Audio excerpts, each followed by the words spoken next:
যুক্তরাষ্ট্রের Minneapolis Saint পল আন্তর্জাতিক বিমানবন্দরে জরুরি অবতরণ করেছে ডেল্টা এয়ারলাইন্সের একটি ফ্লাইট। ভয়াবহ টার্বুলেন্স বা ঝাঁকুনির কারণে অন্তত ২৫ জন যাত্রী আহত হয়েছেন। বিমানটি সল্ট লেক সিটি থেকে অ্যামস্টারডামের উদ্দেশ্যে যাত্রা শুরু করে। ৯ ঘণ্টার এই যাত্রাপথের মাত্র ২ ঘণ্টার মধ্যে মাঝ আকাশে প্রবল ঝাঁকুনি অনুভূত হয়। এরপর স্থানীয় সময় সন্ধ্যা ৭টা ৪৫ মিনিয়াপোলিসে বিমানটিকে জরুরি ভিত্তিতে অবতরণ করানো হয়।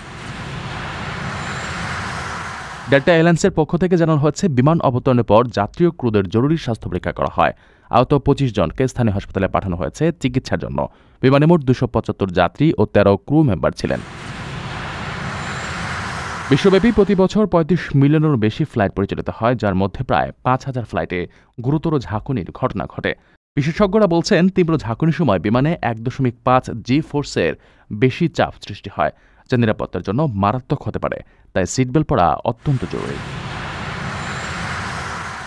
প্রিয় প্রবাসী, আপনার নিরাপদ ভবিষ্যতের জন্য অর্ধেক দামে আজই ফ্ল্যাট বুকিং করুন। ঢাকায় প্রবাসী সিটি দিচ্ছে সীমিত সময়ের স্পেশাল অফার। জমিও ফ্ল্যাট একসাথে। যোগাযোগ করুন স্ক্রিনে দেওয়া নাম্বারে।